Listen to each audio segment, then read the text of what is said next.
and gentlemen, thanks so much for coming out tonight. Let's get the boys out here. His name is Cory Cavin. His name is Jon Sieber. And Kevin James Doyle. The Bradshaw Boys.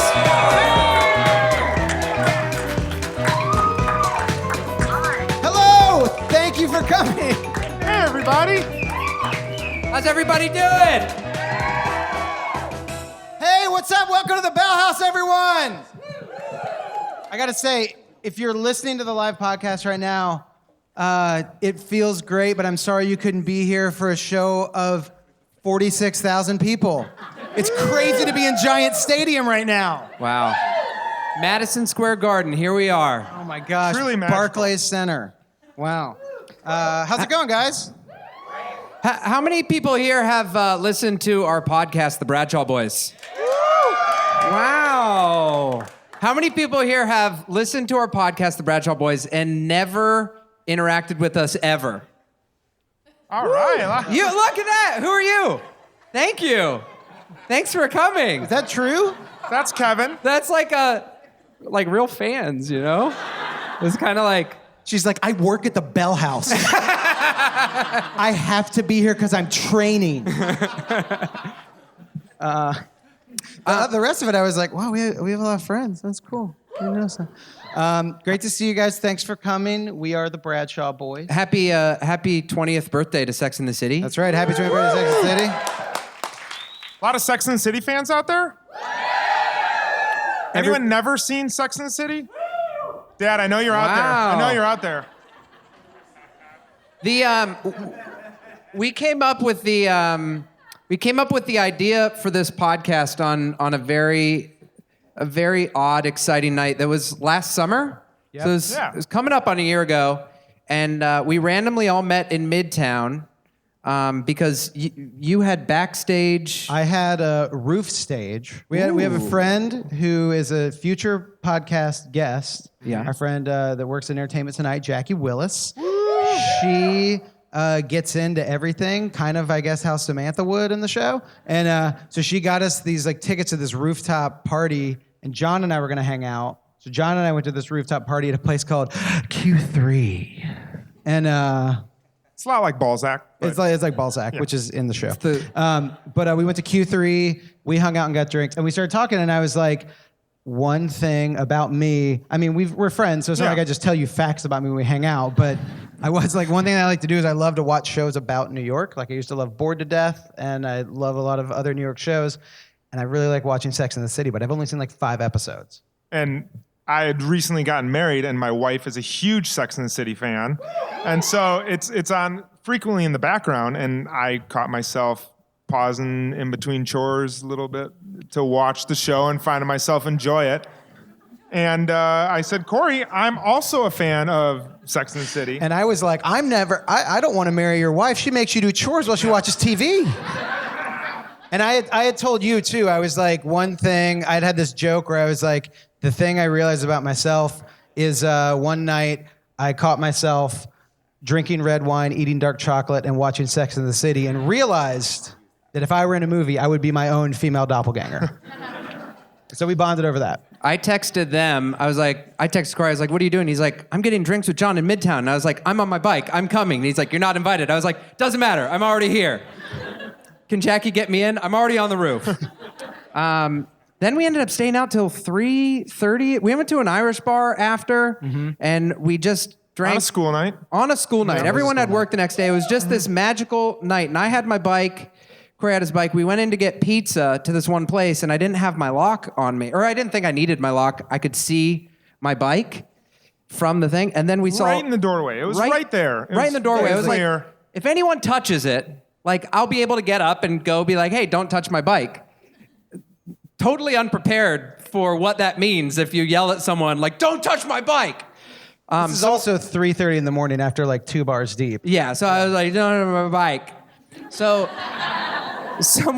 my motor skills were low, and someone grabbed my bike, and I was like, whoa, and we totally froze. I was like, someone's touching my bike. And they're like, someone's touching your bike? Whoa, what do we do?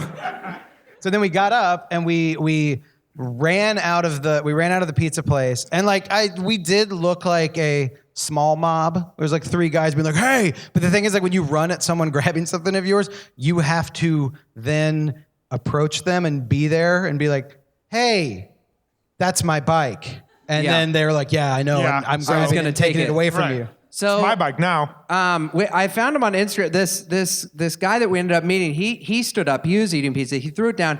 He stood up. He went outside, and he's like, "Hey, get off his bike!" He starts screaming at him. We were like, "Who are you?" He's like, "I'm Quentin T. Thomas," and we're like, "What?"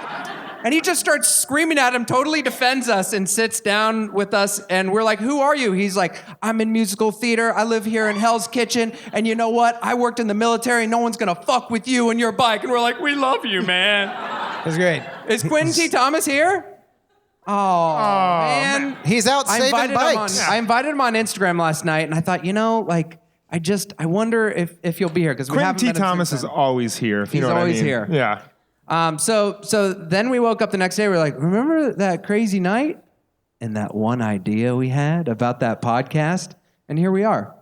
Yeah, we decided to watch Sex and the City all the way through. Originally, it was going to be all the way through in one sitting. Yeah.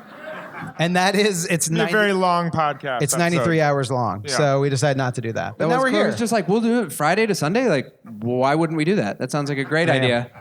We have a very exciting show planned. We have giveaways. We have special guests. We're going to be reading scenes from the show. We are going to be doing that. And we should probably read one right now. What do you think? Yeah, let's read one. Yeah, let's Perfect. read one right now. So here we go. I'm not sure how familiar everyone is with the show. I know we have some fans in the house, but we're going to start out by reading one of our favorite scenes from the first episode in which we meet a character, Capote Duncan. Does anyone know who Capote Duncan is before we read this? Okay. I will say this. Jeremy needs. We got a lot of crap for thinking Capote Duncan was like the best character ever in the pilot, but there was an article on The Cut, the blog, and they did an entire interview with the actor that plays him, Jeff Nordlinger, and talked about, he said he was supposed to be on Sex and the City for the entire series, but he lived in LA, and he's like, I can't move to New York, like I'm having a kid right now, and he's like, and now like that could have been my TV show, but instead Capote Duncan was supposed to be the 5th character, okay? So we didn't exaggerate him, okay? Apparently, yeah. So All right, so Jeremy is going to be our stage direction. I think it's only fair that you play Capote. oh, stop. Gosh. Who do you want to play, Carrie or Charlotte? Ooh. All right. I'll play Charlotte. And I'll play It was Carrie. picked for me. So I think I'll just do a voiceover. All right, so Jeremy, you want to kick us off? Yeah, here we go. Ooh. Exterior, the Met Stairs evening. Charlotte and Capote Duncan walked down the stairs in formal black tie attire. Meanwhile, Charlotte York was passing the most splendid evening with Capote Duncan. Want to come back to my place and see the Ross Bleckner? I'd love to, but it's getting late. No problem. Jeremy? Charlotte stops and pulls Capote's arm close to her. What year was it painted again? Capote smiles. He's got her. 1989. Though Charlotte was determined to play hard to get, she didn't want to end the evening too abruptly. Well, maybe just for a minute. They walk off together, Capote with his arm around Charlotte. Interior, Capote's apartment, moments later. This could easily go for $100,000. Ross is so hot right now. It's beautiful. No, you're beautiful. He starts to kiss her neck.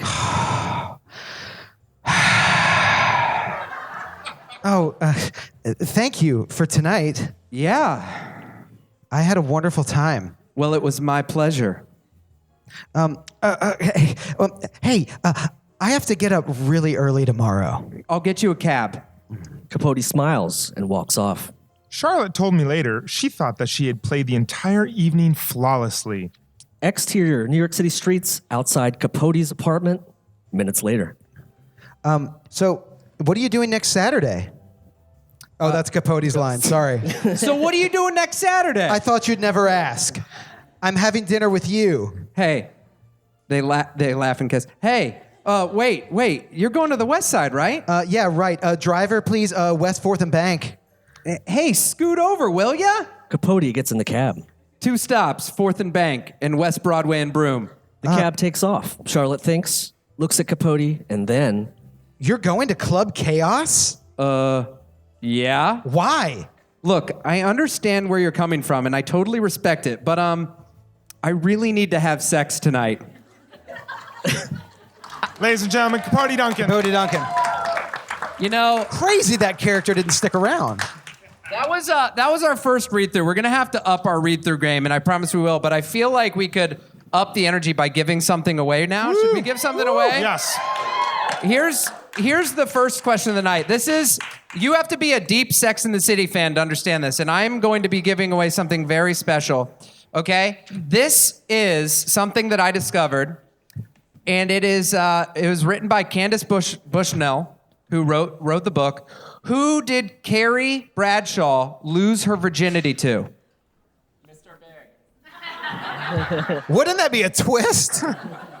Any guesses? Any guesses? Anyone want to raise their hand and think about the context of this question? Yes, right there. I think it's the guy who was like in a mental asylum later on. What? Wow. So wait, I don't know. Spoiler alert! I don't know if they could hear that on the podcast, but she said it's a guy in a mental institution later on. I'm going to take one more guess, and I want you to think about the context of where this question comes in our show. Yes? Oh, yeah. And it was too, and this is true, and you guys don't know this. In high school, she lost her virginity to Mr. Capote Duncan. What? That is 100% true. Really? Yes. Are you sure? In the Carrie Diaries, they go back, and she lost her virginity to Capote Duncan. So look, I won the prize. Oh my gosh, thank you. Who should we give the prize to? Who was the closest in that table, yeah. context? Right back Come on here, up, ping pong table. Here, come on up, ping If pong anybody table. disputes Give her a that, hand. you can look it up. But she did lose her virginity to Capote Duncan. I knew that That's Capote 100% true. Duncan supposedly comes back in the Carrie Diaries. Yeah, what was in the back? What would you give her? Oh, it's an SJP tote. Sorry, it's from the SJP collection. It's a beautiful tote, and it's very strong and sturdy. So you can actually put lots of stuff in there. You can even put a pair of shoes in there. Sorry if I got you excited and you thought it was a pair of SJP Thank you very much. shoes. Woo! Strong and There you sturdy. Let's bring our first guest out. Yes. Our first guest has actually been a guest on our podcast. She was our first guest on our podcast. She is a lifestyle blogger. She is an Instagram celebrity. She is an Adidas ambassador. She is a good friend of all of ours throughout the years. Let's bring out our first guest, Chinae Alexander, everybody.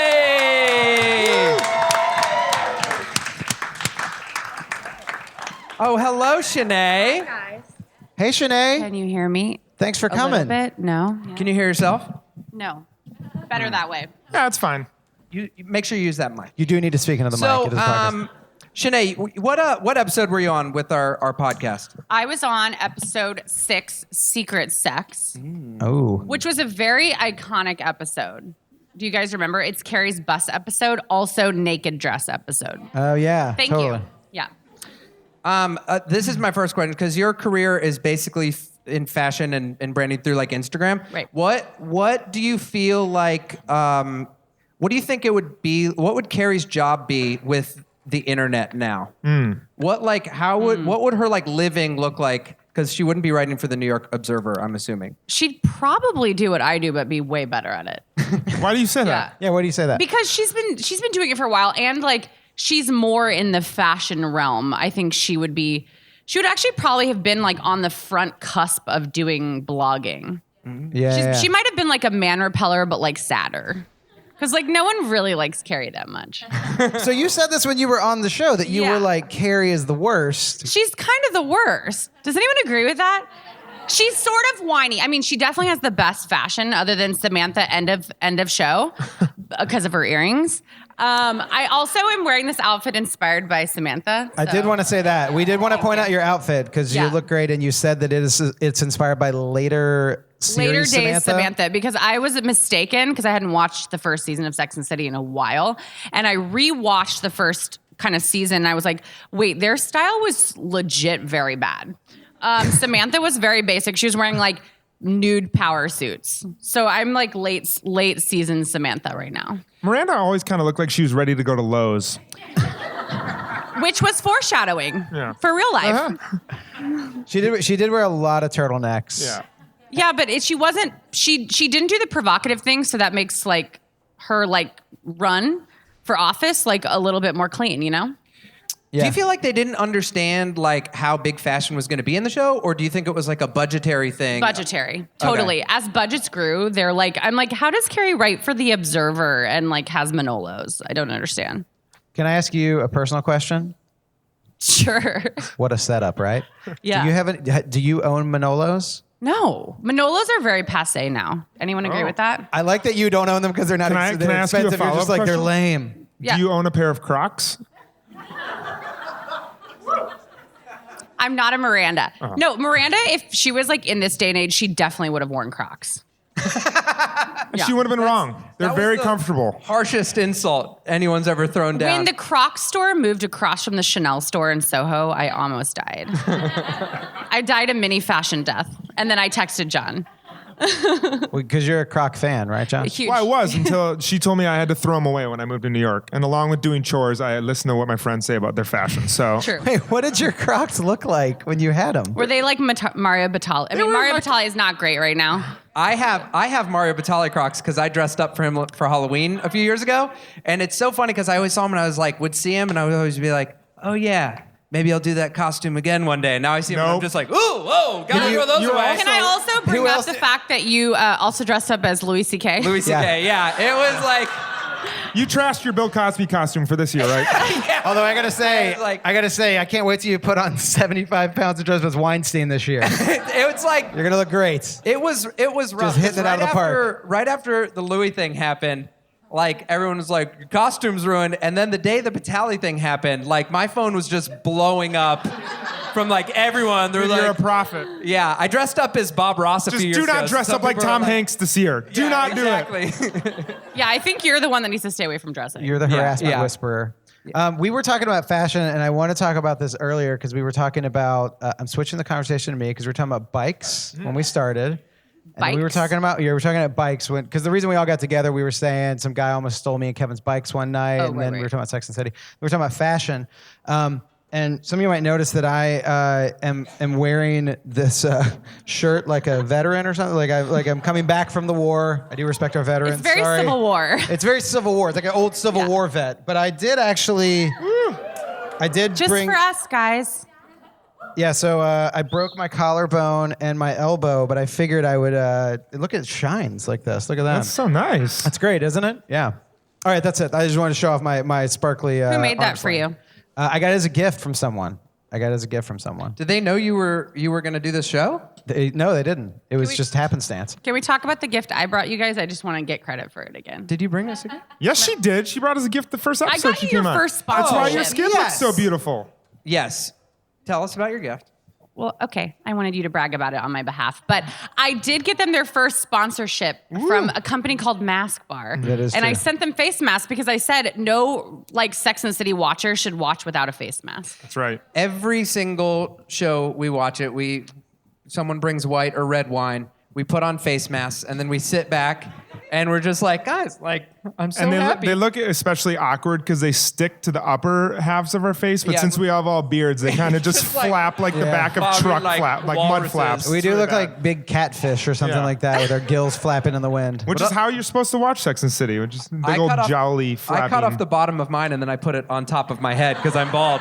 I'm just like, are you kidding? My scalp needs to be nice and great. soft. Are you kidding? It's very moisturized. It's done wonders, man. All right, I think I have a good question. Okay. I thought of this last night. Modern Seinfeld, it's like a Twitter account. A lot of people talk about it. Modern Sex and the City episode. Give us a few storylines that you think would be good modern Sex and the City episodes with like technology and things we deal with now. Yeah. I mean, I think like online dating, of Yeah. course, like app dating. But I actually would like to see the more fringe apps, like the farmer one, like when farmers meet. Also, I've seen like a lot of Hasidic Jewish guys on Tinder. So that would be like definite storyline. It would definitely be a Charlotte thing. Yeah, yeah. She'd be like, "You're really religious, and I can wear my cardigans." It would be great. Speaking of Hasidic Jewish people, Is anyone here? Hasidic Jew? do we have? Stand up if you are. So, do you guys know the episode in season 1 with Shmuel where Charlotte and Yeah. is it Charlotte and Shmuel hook up? Yeah. You know does anyone watch Barry on HBO? The guy One in Barry guy. who's the bald guy who's one of the assassins Is Charlotte. And that is Charlotte. Charlotte. Yeah, it's it's crazy. Kristen Davis. And it's the guy that plays Shmuel in Sex and the City. So he dipped for a little bit, and now he's back on Barry. So. Wasn't he also in True Detective? True Detective? Yeah. I wouldn't call that a dip. I think that guy's knocking it out I'm of the gonna park. say he did not peak at Shmuel. Are we having? I don't know if it was a dip. All right, you ready? Sinead, for do you want to read a This is scene good with one. us? Would you like to read a Sex and the City scene with Sure. us? Who All am right. You want to be Carrie? Why not? Am I the Carrie voiceover or am I just Carrie? Or both? You're Carrie and Carrie voiceover. A lot of pressure. Okay. All right. Jeremy, you will play stage directions. Okay, great. You're a good Charlotte. You stick with Charlotte. I want you to play that's, Skipper. that's an insult, Skipper? by the way. You're Skip. Oh my gosh. I'll play Miranda. All right. Here we go. Interior, Manhattan coffee shop, night. The camera follows Skipper carrying 2 lattes to a table where Carrie is sitting with an ashtray full of cigarette butts. Later that night, Skipper Johnson met me for a coffee and confessed a shocking, intimate secret. Thank you. Do you know it's been like a year? Really? I don't understand that. You're such a nice guy. That's the problem. You know, I'm too nice, you know? I'm such a romantic. I just have so much feeling. Are you sure you're not gay? No, I'm sensitive. And I don't objectify women. You know, most guys, when they meet a girl for the first time, the first thing they see is, you know. Pussy? Oh, God! Oh! Carrie giggles. I hate the word. Don't you have any friends that you can hook me up with? They're too old for you. I like older women. Maybe my friend Miranda. When? Tomorrow night, we're all going to this downtown to this club. Chaos. Great. I think I've been there, by the way. Great. Don't tell her I'm nice. Skipper takes a big sip of his latte and looks up with foam all over his lips. What a goofball. You know that guy? He's so... Interior, Carrie's apartment later. Miranda was going to hate Skipper. She'd think he was mocking her with his sweet nature and decided he was an asshole. My Carrie- phone rings. Carrie's phone rings. And she walks around the apartment trying to find it. The way she decided all men were assholes. Hello? The conversation takes place switching between Carrie and Charlotte's apartments. Hey, Carrie, it's Charlotte. Hey, sweetie. Hey, look, I can't meet you guys for dinner tomorrow night because I have an amazing date. Oh, with who? Capote Duncan? Ever heard of him? Ping pong table? He's supposedly some big shot in the publishing world. Do you know him? I'm speaking to camera. Did I know him? He was one of the city's most eligible bachelors. Wait, don't even answer that question because frankly, I don't care. And another thing, I'm not buying into any of that men having or women having sex like men crap. To camera. I didn't want to tell her about my afternoon of cheap and easy sex and how good it felt. To Charlotte. All right, listen, have a good time and promise to tell me everything. Well, if you're lucky, bye. All right, bye. Interior, club chaos. Later. Shots of cool people in chaos. That's weird. Friday night at Chaos, it was just like that bar in Cheers where everybody knows your name, except here they were likely to forget it 5 minutes later. What's your name? We find Carrie and she waves to someone. Still, it was like the creme de la creme of New York, whipped into a frenzy. Sometimes you got a souffle, sometimes cottage cheese. I just do not remember these lines of Oh my gosh. Cut to Miranda and Skipper sitting at the bar.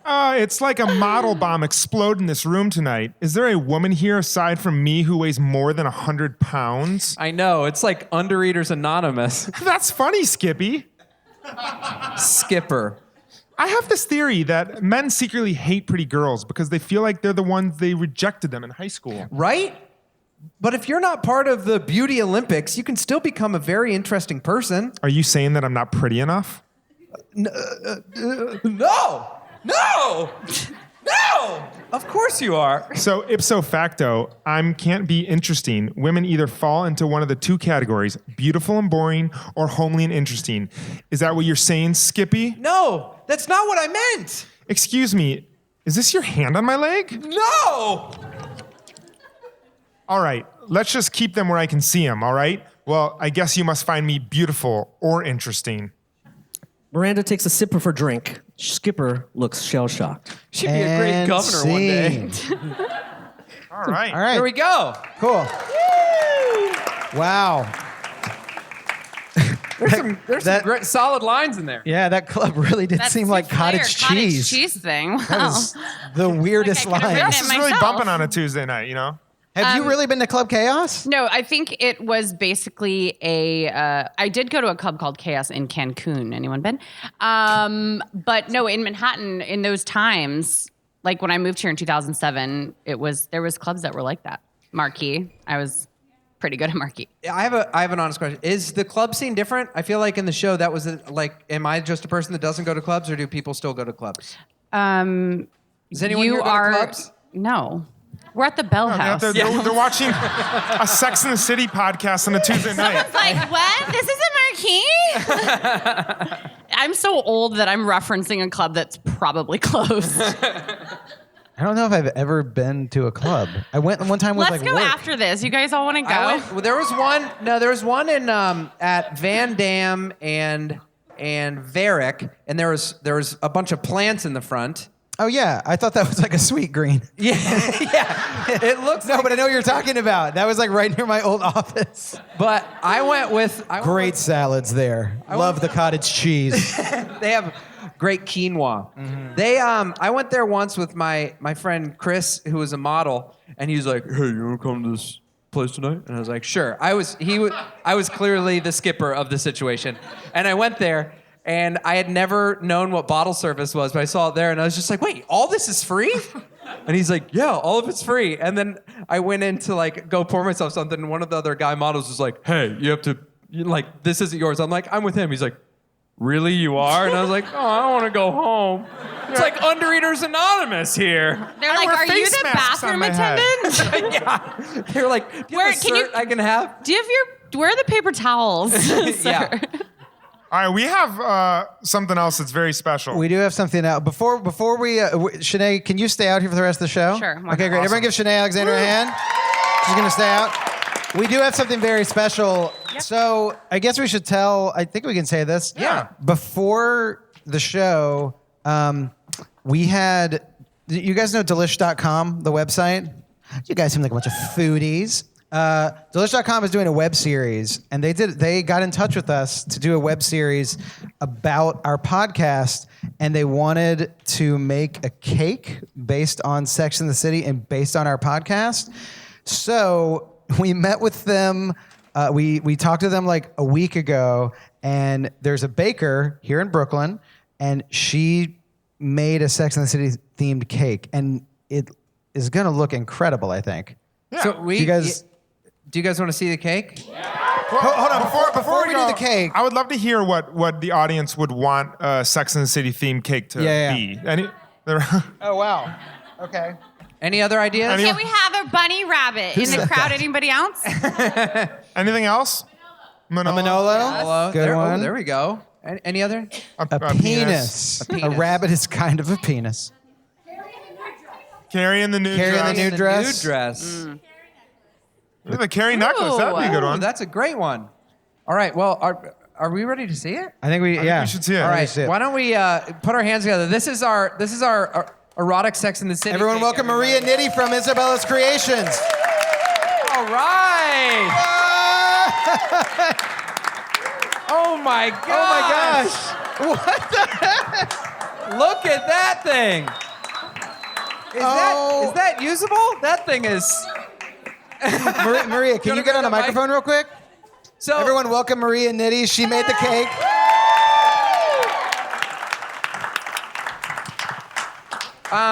So wait, What's up? when we we got the rabbit, but what else is on here? This is amazing. incredible. There's more than just that. Well, you mentioned Samantha and her boyfriend, so his little Twinkie. Oh yeah, we did talk about. There's an episode at the end of. There's an episode near the Samantha's in a relationship with the guy with a really small wiener, and we talked about that in the consultation. So there's a Twinkie. There's a Twinkie. There's a Twinkie and the infamous shoe. And there's a Manolo. A Manolo. Great job. Is that the shoe edible as well? Everything's edible. Everything's edible? Everything's edible. Wow. Does a rabbit have that much girth? I don't know. Do you want? That looks so I painful. told you. It just does. And then you can't see, but there is that the season 1 DVD? Yes. And the season 1 DVD Sex and the City also edible. Also edible. Unbelievable. One last question. What's the weirdest thing you've ever had to cook? Is this it, or is there something that tops this? No. I've been doing this for 10 years, so. What is it? I What's have the weird? stories for days. Let's hear one. Well, yeah. Do we you get have one? There was a gentleman that called me who wanted to surprise his fiance. Never a good idea. It wasn't. And then I got a text message and I looked at it and said, ooh, it's his penis. What? Yeah. And then he wanted me to write surprise on the base of the cake. I don't make this up. What a long, elaborate con to send a picture of your penis to a woman. Here's the deal. I want a cake made. Yeah. What's your number? Yeah. He was like, can I send you a picture? I was like, you can email it. He's like, well, I don't have email. Can I text it? I was like, Oh no. okay. And I looked at my husband. I was like, yeah, you can take this.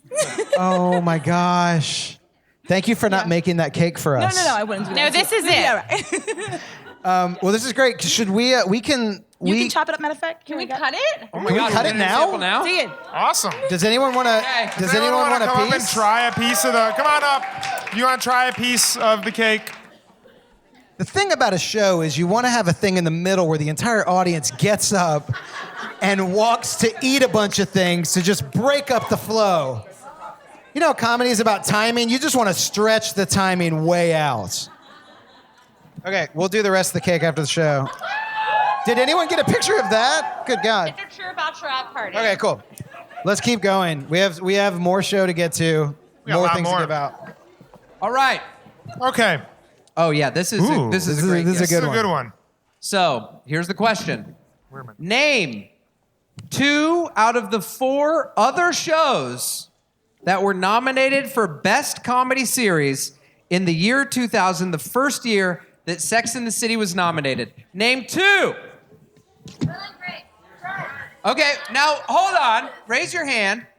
That's your fault. That's your fault for not specifying. First of all, we have someone right here, We have someone in the front. front row. Okay, what's You, your ma'am. answer? Back there, you.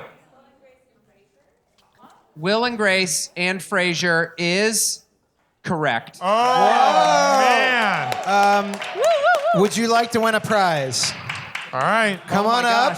Oh my gosh. Oh, wait, what? Moonlight. I totally moonlighted you. Oh no! man. Come here. Did you get any cake? Oh wait, I did moonlight you. You did. Okay. You double moonlighted her. I did. It was Will and Grace. Everybody Loves Raymond. Frasier. Friends and Sex and the Okay, City. so right. she got 2. Come on up. You won. Yeah, you got it.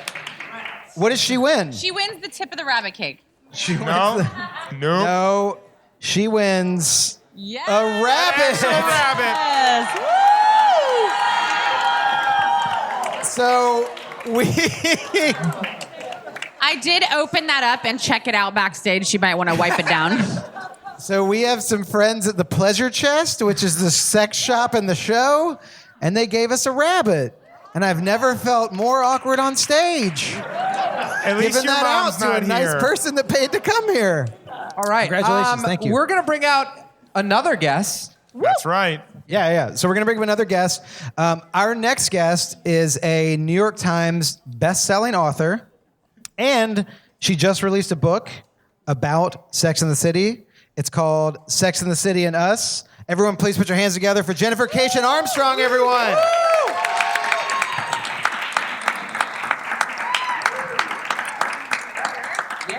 Jennifer, come on up. Welcome to Right the next to stage. the Grab a rabbit cake. microphone. Would If you you're like some hungry, rabbit there's- cake? There should be a DVD portion of the cake still available.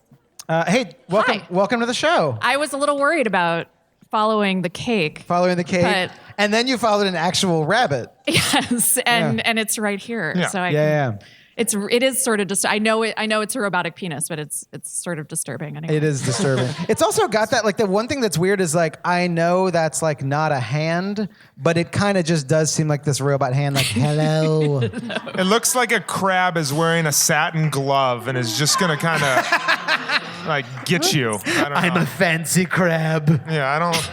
Come to bed, darling. Oh, you? Jennifer. Anyway, welcome to the show. Thank you. So I would say, more than probably anyone on this show tonight, I would say you might know the most about Sex and the City. Hold on. I've seen 14 episodes. Okay, my bad. Would you say that's true? I mean, I always worry about saying that, but I did write a book about the show and spend a year researching it. And I have seen more than the first season. Okay. So Spoilers are allowed, by the way. We say that to all our guests. I loved when I heard from these guys. I was like, oh my God, you have so much ahead of you. Don't you love that? I was like, So much goodness. That thing where you're like, oh, I wish I could be doing that for the first time. It's so cool, you know? And like, you really, I mean, if you like the first season, your minds are going to explode later because it gets better. Just don't watch a second movie. Don't ever watch the second movie. Is there any second movie fans in the audience? Is anyone a like second movie it? fan? We have No. one. I've heard that. You're the first person that said that. I've always heard that it's like The Godfather. Like the sequel is even better than the first one. No, you have not heard It's that. super racially insensitive. Who have you been talking to? Jennifer and Hudson told me that. Why okay? do they hate you? The first movie's okay. I just rewatched it recently and I actually found it like I was like, oh no, this is nice. But man, yeah, you guys have so much good stuff in store Oh, for man, you. we can't wait. I have a question. Like, so when you're setting out, because one of your other books is Seinfeldia, so you set out to write a book about Sex and the City, and what is the angle of it? What do we learn from reading your book that we wouldn't if we just watched the show? So I write cultural histories of television shows. I'm sorry that I've developed this pretentious way of explaining it. The other way I say it is it's kind of like a biography. We're here like, look, it's a satin glove on a crab. And you have a doctorate or something like that. It's like a biography of a show is how I kind of describe it. And so I'm really interested not just in what goes on the show and not even just I do some backstage stuff, but I'm really interested only in shows that kind of have lasting impact on our actual lives. So this one's called Sex and the City and Us because more than any other show that I've done, or really I think any other show out there, this show had such an incredible impact on just like everyday life. Like the reason people still eat cupcakes is because of the show. People started going to brunch because of the show, but even more importantly, we started to talk about sex differently. Women definitely started to talk about sex differently. It opened up whole new conversations where we didn't even have to say like, I personally am experiencing a problem with anal sex. We could just be like, oh, this happened on the show. Do you guys want to talk about it? And it just really like, it's hard to even fully, I mean, I tried in the book, but you know, it took 200 plus pages to talk about the cultural impact of the show. And I even start out talking about my own story of having essentially ended my engagement partially inspired by watching the television show while I was moving to New York City with my ex-fiance. Wow. Yeah. Can you tell, like, were you guys Tell watching? us more about Tell this us painful everything. memory. Were you about watching that. the show while you did it? Yeah, it was right in the middle of the show's reel. Not. I wasn't literally. You weren't live. literally- Wouldn't that be amazing if you're like, could you just move? Okay, I'm gonna go. But wait, what's And Carrie we're doing? Is done. she with Big now? No, That's better than when Skipper broke up with a girl during sex. Yeah. You know, like it's. You haven't gotten to the post-it yet. I was gonna say I'm loving the like super Skipper heavy show here tonight because they're only in season 1. It's like let's talk more about Skipper and Capote Duncan. I've never heard the words Skipper and Capote Duncan more Well, you came to the right place. than here. And I wrote a book about this show, and I still didn't hear it that much. They're really getting their moment. Yeah, that's like really. And by the way, I just want to tell you also, I believe it was Cosmopolitan Online. They just they interviewed me about the book, but they also this girl who interviewed me was like, oh, and I'm also doing a piece about like whatever happened to Skipper.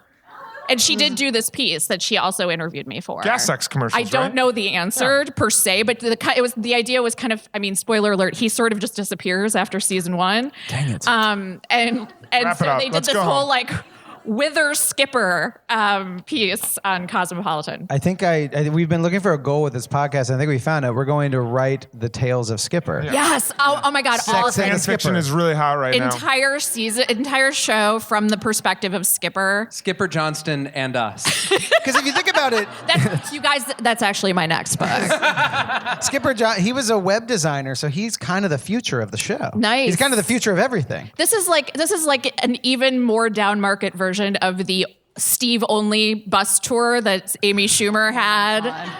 My favorite sketch of all time. Like, I cry every time I watch it. I don't know. It just kills me every time. Like, we couldn't afford the real one. This is only Steve related sites of Sex and the City.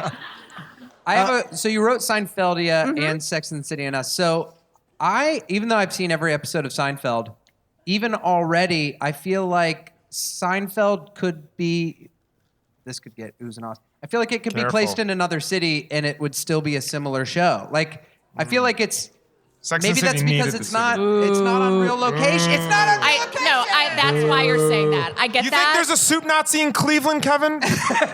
There might be now because he did franchise, Oh. but no, I see what you're saying because they really. I mean, the thing that Sex and the City did that I talk about in the book is that they kind of really brought filming of TV shows to New York City, and everybody who came out now, it's like every block, like everywhere I try to go in my life, it's somebody's shooting something. But back then, people didn't shoot in real New York City. So Seinfeld, I mean, there's a lot of New York feeling to that. There's the stuff about like the Chinese restaurant that won't deliver to the other side of the street, so Elaine goes and hides in like a broom closet. Like that's a very New York thing. However, they still drive around a lot in cars, which drove me bananas. Yeah. And yeah, you can tell that it's not real. Whereas like Sex and the City, part of the reason I think it's spawned things like the bus tour and all of this stuff is people can really go to the locations. And you also just felt like it was real because they were, when I moved here and was watching the show, one of the big things was like, I would literally just watch the show that week and then be like, okay, we all have to go to Sushi Samba now because Right. that's what they did, which is so lame. I It's know. terrible. And yeah, so many of the places Terrible were sushi. terrible. But it was when I came here, it was 2001. We didn't Yelp. We didn't just Yelp on our phones or whatever. It's like all I had. And I was like, came from Chicago. I was like, where do I go? So that's what I did. And so, it really like, there was something about, and the city, that's a huge part. There's sex and there's the city. Those are the two big parts of the show. And they always say that the city is the fifth character, so. I always thought they said Skipper was the fifth character. So weird. He's more like the eighth, because then they're like fashion's the sixth character. Yeah. Like there's so many God. things. But Do you have one favorite location that's still around? Like if you like, that's like it's still legit. It's still like the absolute best. Magnolia? Magnolia. If you went to Magnolia, what would you get? I mean, I've gotten the cupcakes before, but I've been there a number of times lately. So I'm all set with cupcakes and Cosmos currently in my life because like literally everywhere I've gone for lot the of past sugar. week, someone's like, "Look what I got! I'm the first person to think of this," and I'm like, "Oh, great, yay!" But it's nice. I mean, it's amazing that there's these things that are so clearly identified with this show that you could immediately like you just like shoes, cupcakes, Cosmos, all of those things are just instantly bring this show to mind. So it's an incredible economy among other things. Yeah. We want to keep talking. We want to read a scene with you, but we actually want to get the rest of our guests coming out here and then do all the scenes together. But before that, Who would like one of Jennifer's books? All right. Raise your hand. I saw a you hand. back there, back right. Out of the first 12 episodes, that's the first season. I think this is pretty ahead of their time. How many women were writers or directors in the first 12 episodes? These are hard questions. I will give you. I will give you. Whoa! All right. I'll give don't you you options. teach kids for a living, Kevin? Yeah, and You're terrible at running This is how them. I talk to him. All right. The answer is, or I will give you A, B, C, D, or D. A, B, or D. You did not or approve. C. Is it 3? Is it 6? Is it 7? Or is it 14? Ooh. Anyone else? Who said 7? Right there. The answer is 7. 7. Seven. So close. 7. Thank you very much. Will you stay out here? Sure. Sure, yeah, I'd love to. Okay, Kevin, you stay as well. Let's bring out our next guest. So we have a guest on the show. We were really, really excited about this because the episode that Chinae did with us was an episode called Secret Sex. And we found an actress in New York City who was in Secret Sex, who is one of our favorite characters who we talked about throughout the entire episode. So everyone please welcome Heather Barclay from Secret Sex, Sex and the City, Season 1, Episode 6. Straight from the cheese shop. Heather Barclay, everyone. All right. Hi, Heather. Heather, get comfortable. Thank you for joining us. Thank you so much. All right, first question. What's your favorite cheese and why? That's a tough question. There you go. That's someone who loves cheese. You can't pick just one. I do love cheese. I like blues. I like blues. Oh, okay. That's great. I'm Gorgonzola. I like blues. That's great. So the scene, I don't know if you guys are familiar or not, but there's a whole storyline. And this actually happens, I feel like, more in the earlier episodes of Sex and the City. I don't know because I've only seen season 1. But it happens more where it focuses on these characters. And I don't know if you ever see the characters again, but it's like a whole storyline. And you're like a major storyline. And it's you and another guy whose name is Mike Singer. And it's all about your He's romance. the sixth man on the basketball squad. He's the sixth man. Mike Singer comes in when Rich Stein busts his elbow, and they dunk on people at West 4th. So, but your character works in a cheese shop. Do you know what cheese shop that was? Murray's. It was Murray's. Okay, cool. Oh, I didn't Murray's realize it cheese was shop. Murray's cheese. I thought it was Murray's, but I wasn't sure. Yeah, Okay, cool. And your character was a cheesemonger. I was a cheesemonger. Okay, great.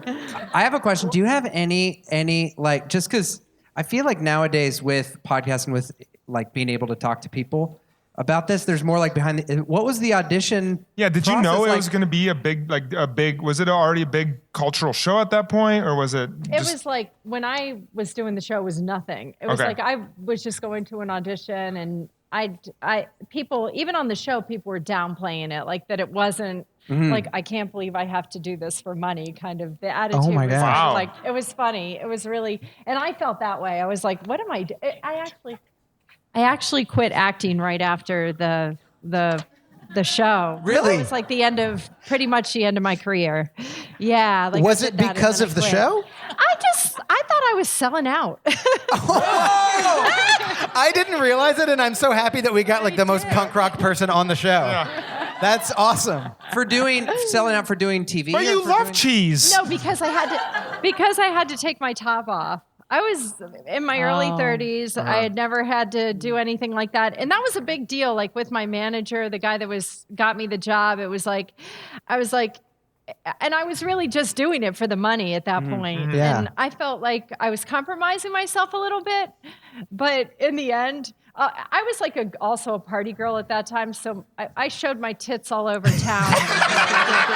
You're a regular lady. Yeah, you're like Laney. So my friends were like, you might as well get paid for it. So Those Like, are and now I smart- feel like a sellout. Those are smart friends. I did, and then it turned out to be, it's been really cool because I bartend. That's where I met you. Yeah, and we met at where you bartended. at my I work at a hotel called the Novotel, and it's just like definitely my 15 minutes of fame because I quit acting right after that. But at least like every other week, somebody's coming up to me and recognizes me for that Oh, that's little tiny fantastic. part. But it's weird when your boss does, and they're like, because they saw your tits. So during odd. when you filmed, were you just an actor, or were you doing other odd jobs and small I was jobs? an actress. That's what I was doing. I really wanted to do stage acting, but I developed really bad stage fright. So I really liked the television work, but at that point, it was very few and far between. And I ended up getting married and having kids right soon after I did all that. So Wow. that was it. Have your kids seen the show? No. Okay. I'm not opposed to it. I mean, I would show it to them. They'd probably get a kick of it. It just hasn't come up. Sure. It just hasn't come up. I'm sorry. I'm not talking into the mic. That's No, fine. you're. That's how much you gave up on acting. You're just like, screw all of it. Never happened. Well, we wanted to read your scene. Yes. If that's cool. Okay, it's cool. Okay. Yes. I'm gonna pass these out. This is your return to acting. This is a big deal, you guys. I feel like this is gonna be a story tomorrow. You're witnessing I think It's it's gonna be serious. like not tomorrow, but when this comes out, it's gonna be like everyone's like looking for their Sex in the City little like tidbit to put on Cosmo. This is a story breaking current. I just think it's so cool. I just think it's so cool though that when you were like, yeah, they made me take off my top, and I was like, oh, okay, that's a very vulnerable thing, and you were like, and I was just like, man, I'm selling out. I'd rather show my tits for free. I'm quitting acting. That's awesome. All right, so we have three great. parts. You'll play your character Libby. Okay. Kevin, why don't you play Mike? Mike Singer. Mike Singer. Mike Singer? Yeah. Nice. You're a Mike Singer. Yeah. And do you want to do Carrie? I'll do the Carrie voiceover. And Jeremy, of course, with the stage direction. I'll do that. Yeah. So what's happening in the show is that Carrie is out at, I think Carrie meets you at a Chinese restaurant with Mike, and then she goes into your whole backstory. So we'll start right after they've introduced you guys. Interior, small Manhattan cheese shop. Murray's to be exact. It was about 6 months ago. Mike had been dumped by Fiona Maverick, a cellist from the Philharmonic, whom he was trying to forget as quickly as possible. They had both loved to cook, and shopping was a Saturday morning ritual. So he was feeling particularly vulnerable when Camera reveals Libby, a clerk at the cheese counter. Libby is holding a big hunk of cheese. Care to try some cheese from the Tyrolean Alps? Thanks. Libby gives him a sample, and Mike tastes it. It's good. It's made by monks. Trappist monks. Gappos cheese from the Napa Valley. Libby smiles and gives him another sample. It's delicious. It's a triple cream from France. She smiles and tastes her finger, looking at Mike. Interior Manhattan apartment. Libby and Mike fall through the door, kissing with passion. Mike found himself very uninhibited. They kiss to the living room, moaning as they go. He tears open. About went a bad direction. He tears open her red top. She pulls his pants down, revealing blue boxers. They fall onto the bed, getting it on. Since he didn't think Libby was particularly gorgeous, there wasn't any pressure. Mike and Libby are on the sofa, naked, only a small throw and some fabric covering them. The next morning, he woke up and felt at ease, very relaxed. I'm a creative director at that agency, but eventually, I'd love to have my own shop. I'd love to have my own shop too. Well, cheese shop. I mean, And scene. Oh my gosh. Thank you for reprising your role. So the scene, the line in there that Carrie said where it was like he didn't think she was particularly gorgeous, the whole story is like the Mike Singer guy is with you and he's like doesn't think that, and then at the end he tries to come back when they're seeing Carrie's bus poster, Yeah. and then Libby has walked away and dumps Mike Singer and dumps acting, quits acting. I just wanted to say that thank you guys, because like before when you asked me to do this episode, I was like, first I want to hear what they had to say about my episode, and you had a spin on it that I didn't take, and you kind of made me this like powerful woman in it, and I'm like, I'm doing the podcast. Thank you very much. Well, will you stay out here? We're going to bring out our last guest, and then we'll do some more scenes. Awesome. Cool. All right, our very last guest is very exciting. I messaged her on Instagram. That's how we did most of our booking. We just texted friends and stalked people at bars and did whatever we could do. But she is a fashion blogger, and in her bio, she kept on coming up in our Instagram feed, and in our bio, it said modern day Carrie Bradshaw, and she is a writer, and she's a fashion guru and an expert, and we're really excited to have her. So put your hands together for the creator of Making It in Manhattan, Caroline Vazzana! Yay! Thank you for being here, Caroline. Come on up. Thank you for joining us. Thank you. So much for having me. Do you? So, okay, this is my first question. If you want to grab the mic, you can. Sure. Just make sure it's there. Why you say modern day Carrie Bradshaw? Yes. Can you hear me? Why? Oh, yeah, Get a little close. Get right up on that mic. Hello? There we go. Oh, yeah. Okay. It's actually kind of funny. I feel like the title kind of found me in a way. Just being a writer and having sort of an eclectic, fearless sense of style. A lot of people would meet me, and also I guess like I'm brunette. Both Sarah Jessica Parker and I have like longer, slender faces. A lot of people would say, you really remind me of a modern day Carrie Bradshaw. So there we go. Sorry, guys. You remind me of a modern day Carrie Bradshaw. So I just kind of coined the term for myself, especially as I started, working on my first book that comes out this August. My publisher was like, you really are Carrie Bradshaw. I love Manolos. I love, there's a lot of seamless things that fit.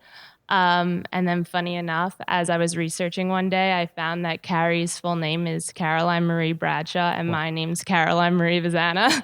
So it's kind of these weird coincidences that I'm like, oh, okay, maybe I'm starting to believe what other people say I am. So. That's cool. You don't know a guy named Capote, do you? Stay away from I ping pong. can't Stay away. say. I plead the Don't play fifth. ping pong. Who would you say on the show? What are like your favorite outfits? Like we only know season 1, and Chinae was. They're like, not great. Season 1. One is Do you agree? The naked dress is amazing though. Naked dress. Yeah. Yeah, it's funny. Every once in a while when we watch an episode and like the bus goes by, or like in the credits, like Cory sometimes will just be like, "Man, she looks great." Yeah. I never recall saying that, but she does. She does. But are there any favorite like fashion moments in the series? Yeah, I mean, there's a lot to pick from.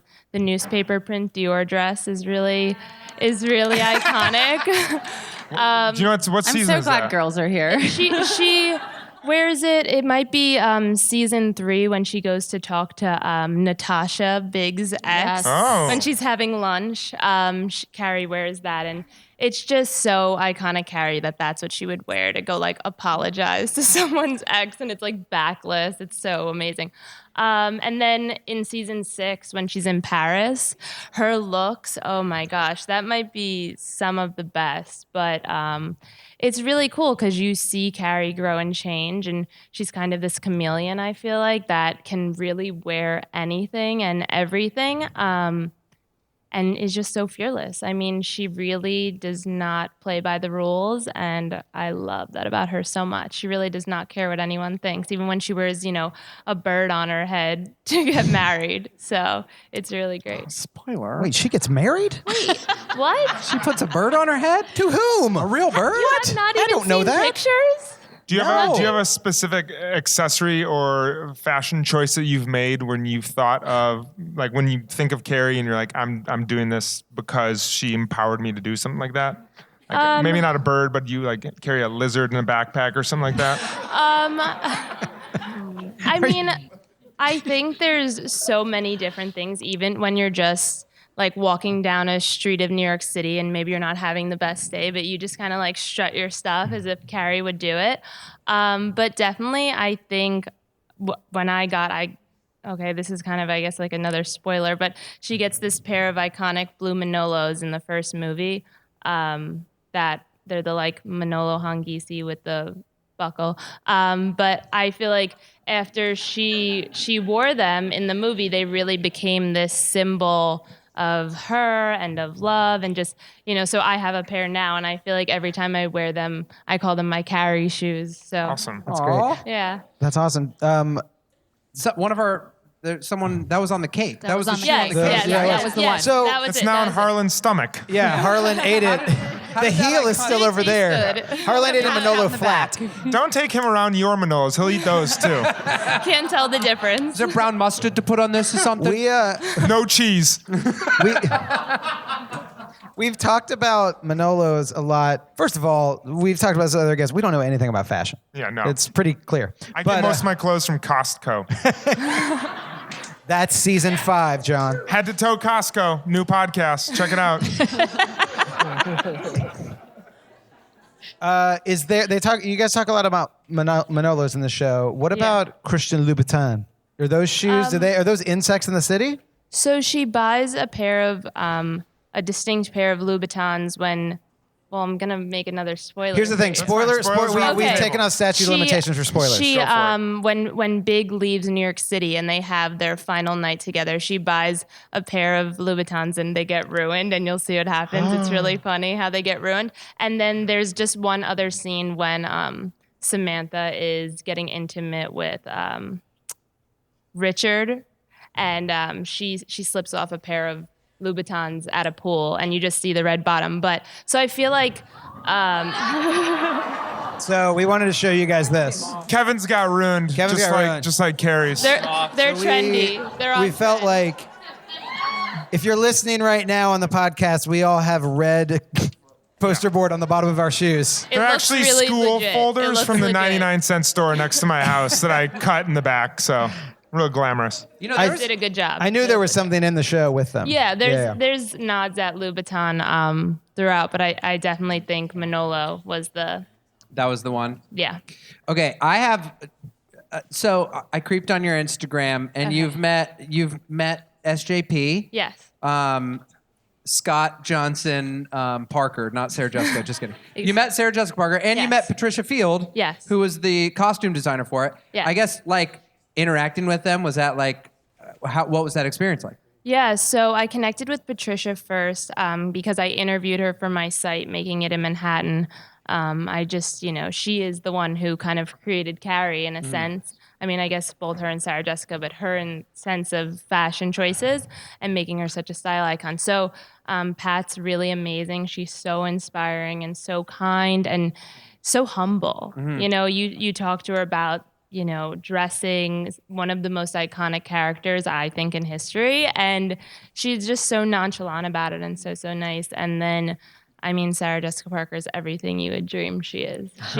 She is just, you feel like you're speaking to Carrie Bradshaw in a way, which is really so nice because you sometimes meet people off screen. They're not what you think they are. So she's just so lovely and, has an amazing sense of style. And, she has her own shoe line now. And her partner in the business is one of the higher ups at Manolo Blahnik. So No way. That's why the shoes are made so wonderfully and are, you can see inspirations from Manolo's a little bit, but she definitely is everything you'd hope and more. She's so amazing. That's awesome. Well, she's here tonight. Let's bring her out.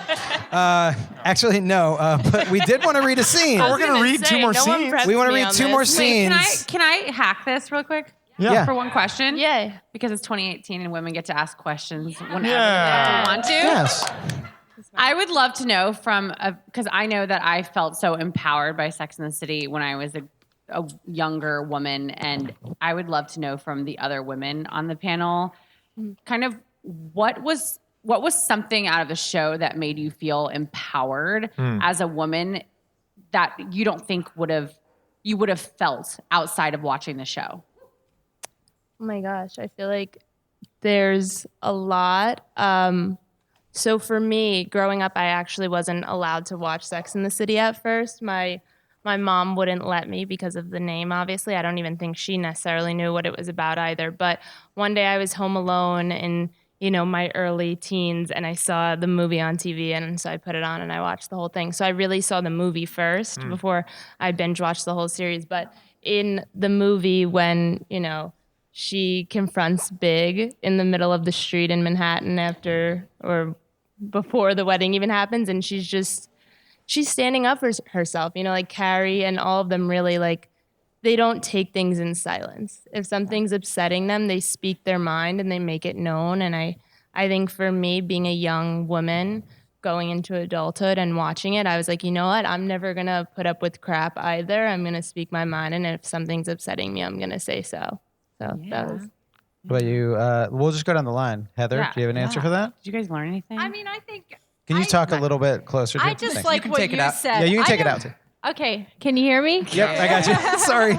I never really paid much attention to the show. I've never She's even like, "I'm seen out." the movies. Done selling out. But what I like was what you said about my character, or one of you said about my character, that just made me think like, wow, like it was a whole nother take. And now I actually want to go back and watch because now I never thought of it as the first season. I never thought of it as being like empowering for women. I never would have that would have not crossed my mind. I thought I was selling out. So I want to rewatch it. Like you've inspired me to rewatch it. If when we started this podcast, if someone was like, by the way, by the end of season 1, someone from the show will tell you that you turned them back onto the show, I'd be like, cool, we'll just quit after season 1. Yeah, and we'll have a rabbit cake really on does get stage. better. It does Thank get you. so much. Yeah. Jennifer, what about you? I mean, I obviously told my biggest story, which is the part where I saw this vision of single life in the city and literally was like, I didn't do that yet because I was with my college sweetheart who I was about to marry. And then I was like, oh, wait, 1 second, real quick. Let me do this other thing. But when you asked that, I thought of a specific episode. There's so many, but I thought of a specific episode, which is A Woman's Right to Shoes. Right. It's a good one. And specifically the idea of like when she realizes that she's gone to all of these weddings and baby showers and everything else. And she's like, screw that. I should be able to register for one thing, which is, by the way, the thing that was already stolen. So it's not even that big a deal. But when she registers for those shoes, because that friend is being so judgy of her life. And also just the idea there that's like, I chose not to have children or get married, so I also get to decide what I do with my money, which means I get to buy $400 shoes if I want. I mean, I don't mean to say that $400 shoes are inherently empowering, but that idea of like she made her own life, and even if it's a dumb decision, she gets to make it. Was a good one. So, What about you, Chinae? I grew up in Texas, so basically, like you were married by your time you were 23, and so I remember watching the show and being like, "Holy shit, there are like other options for women," and it made me feel like I wasn't caged in. I didn't know if I wanted their life, but it gave me an option to not only have the life that was presented to me in Texas. And so I think that was my like thirst for moving to New York City, because I was like, there are people that think beyond this small kind of view of their own life at home. And those people happen to be women. And I thought it was fucking awesome. And I love that they were like in their 30s and living their absolute best life. And I still look up to them. I still relate to them. And I think as women, whoever's here, I think we all find ourselves in those characters at different times in our life. And we're like, they are me and I am them. So yeah, it's just super empowering. And I just think it's touched every woman in a really kind of heartwarming, specific way. Yeah. Well, that's great. Okay. So speaking of like, even from what Heather was saying, like looking at scenes one way, then looking another way, we asked you guys, what are some scenes you thought would be great to do? And there's a scene we're going to read now after we just talked about women's empowerment and looking at things the other way. Whew. To be 3 guys hosting this show. This is a scene you guys picked, and it's a great scene. This is like one of my favorite scenes from all of season 1. This is the back of the cab scene where they talk about the guy that. Should I even like say what it is? I think you can set it up. I think you can set it up. I'll set it up. We need the 4 of you to play the ladies. As one of the ladies. We're going to be the ladies. Why don't you guys? You got it? Okay. Do you guys know who you're going to be? I'm going to be Charlotte. You're going to be Charlotte. Chinae, I think you need to be Samantha. Because you're dressed like Samantha in season 5. Ken, you want to be Carrie? Yeah, I'll be All right, Carrie. Heather, can you be Miranda? Awesome. All right. Okay. I feel like we kind of matched our hair colors, you guys. I'll be cab driver. John will be the cab Oh driver. my God, you're going to be the cab driver. Okay. And then So- who's reading like cab driver turns around? Who's I'll be. Jeremy will I'll do read the stage direction. He'll read the stage direction. directions. All right. Everybody ready? So, Let's do it. Interior, New York City taxi, evening. okay, words are essential. Tell me exactly how he worded it. We've been seeing each other for a couple of weeks. I really like you. Tomorrow night, after dinner, I want us to have anal sex. Cab driver turns around suspiciously like, what? Okay, next stop is going to be 62nd and Madison. 62nd Madison? We're picking up Miranda. Oh, God, no. Yes, and then we're picking up Samantha. Oh, Carrie, no. Sweetie, listen. You need all the girl support you can get, and I'm late for drinks with Big. Oh, that's great. Carrie over voice. Even in her state of abject blackness, Charlotte was a dating optimist. Miranda is magically now in the cab with them. It all depends on how much you like him. A lot. Dating a few months until somebody better comes along, or marrying him and moving to East Hampton, a lot. I don't know. I'm not sure. Well, you better get real quick. You're scaring me. Don't scare her. It's all about control. If he goes up there, there's going to be a shift in power. Either he'll have the upper hand or you will. Now, there's a certain camp that believes whoever holds the dick holds the power, but... The cab driver turns around again like, what? Hello, you're driving. The question is, if it goes up your butt, will he respect you? Or more yet, will he respect or will he leave you? That's the issue. Carrie goes to light up a cigarette. No smoking in cab. Carrie takes a drag off her cigarette. Sir, we're talking up the butt. A cigarette is in order. Cut to Samantha is now in the cab, and all four ladies sit in the back seat. Front, back, who cares? A hole's a hole. Can I quote you?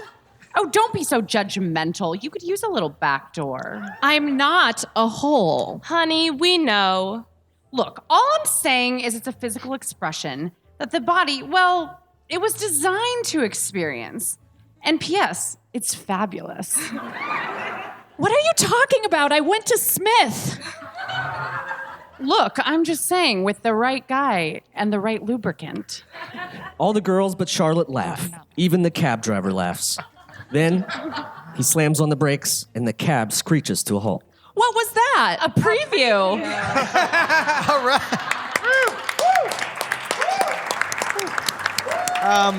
So we're... Great job.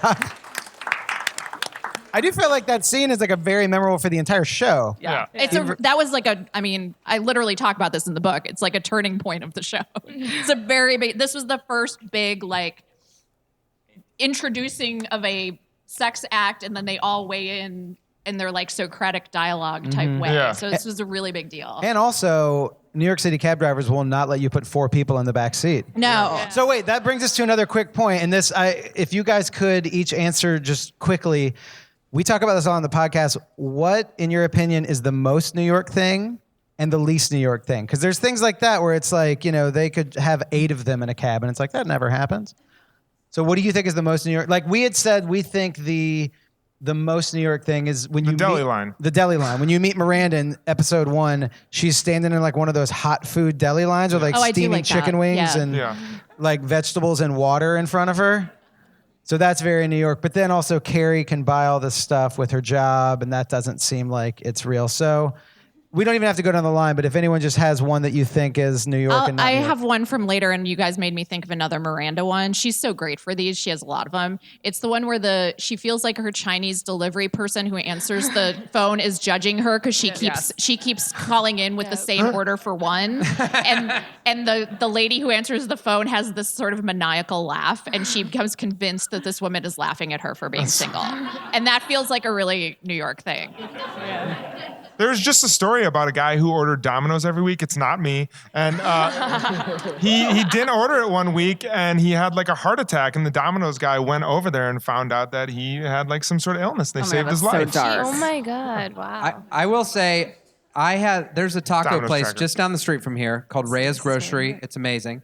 And I live a block up from it. And I ordered tacos from there one time. They came in, delivered, and it was the guy, whenever I go in there, he was there, knocked on the door. He's like, dude, what's up? And I was like, how are you? He's like, do you want a beer? He's like, yeah. He's like, I don't have a lot of time. He sat down. We watched basketball for a minute, talked, and then he just chugged his beer. He's like, I got to go. Thanks so much. And I was like, That's cool. that is That's pretty awesome. amazing. Shit So- women would never do. So, do you have Jennifer? Do you have a trivia question you can ask, and, Oh my and we'll give God, this way? I have This is no a little. idea. This is the rest of the little gift package we got from the pleasure chest. So this will go out to someone who raises their hand and answers a question that Jennifer may have. And if you don't, then I'll just give it to someone who I'm needs just some going pleasure to in tell their you life. something that popped in my head. We're obviously talking about Miranda a lot and also sex toys. This might be too easy, but this is what I got. Which one of them is the one? Well, no, I can't do that now. Okay. I just gave it away. Sorry. Anybody, think of a trivia question. Trivia question. What's the best thing at Magnolia Bakery? That's a great one. That's a great question. Thank you. There you go. Whoever said that wins. It's not the Who said that? cupcakes. Correct. So let's read the scene, and then Yeah. you get that prize. Whoever said that. Who You are you get back whatever's there? in this bag. You're I in touched for a it real as well. treat, okay? That is another bag from the pleasure chest right there. Sorry? I don't know. All right. You're welcome? I don't know. So we have one final scene for you, and then we have one last surprise that we'll tell you after the scene is done. Did you guys have fun tonight? Thank you guys so much for coming. Thank you for coming. If you don't listen to the podcast, I don't know why you're here, but also please do listen to the podcast. Thank you for coming without listening to it. All right. It's just the Bradshaw Boys, and let's read this final scene. Caroline, you're going to play Carrie. Kevin, you're going to... You want to play big? I want to play big. Corey's playing big. I'm playing big. I'll play the limo driver. Okay. Okay. This is here what we we go. know. Exterior, Manhattan Street. Outside chaos. Late night. Carrie stands outside chaos trying to hail a cab. Taxi, taxi. The cab flies by. Sorry, I'm doing two things at once. And so another Friday night in Manhattan crept towards dawn. Taxi! And just when I thought I would have to do the unspeakable, walk home, A big black car pulls up and honks twice with Mr. Big in the back seat. Big rolls down the back window and looks at Carrie. Well, get in for Christ's sakes. Carrie smiles and gets in the car. Where can I drop you? 72nd Street and 3rd Avenue. Interior, inside Big's limo, continuous. Have you got that, Al? Yes, sir. So, what have you been doing lately? You mean besides going out every night? Yeah, I mean, what do you do for work? Well, this is my work. I'm sort of a sexual anthropologist. You mean like a hooker? They both smile? No. No, I write a column called Sex in the City. Right now, I'm researching an article about how women have sex like men. Big looks confused. You know, they have sex and then afterwards feel nothing. But you're not like that. Well, aren't you? Not a drop. Not even half a drop. Well, what's wrong with you? Big starts laughing, then very seriously. I get it. You've never been in love. Oh, yeah? Yeah. A saxophone starts playing and everything goes slow-mo.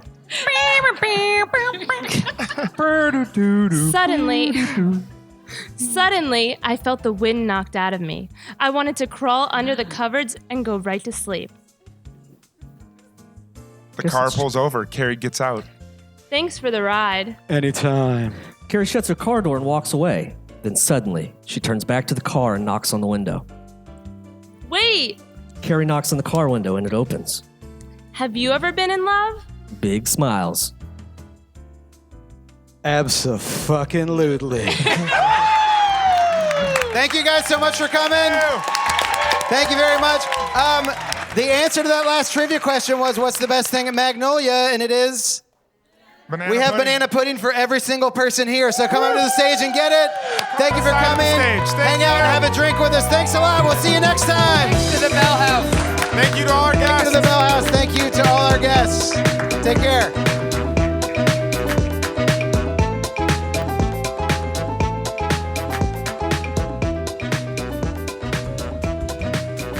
The Bradshaw Boys stars Cory Cavin, Jon Sieber, and Kevin James Doyle. The show is produced by Jeremy L. Balin. For more information on the guys, check out their website at bradshawboys.com, on social media at The Bradshaw Boys, and if you see them in the street, tip your glass. Thanks for listening.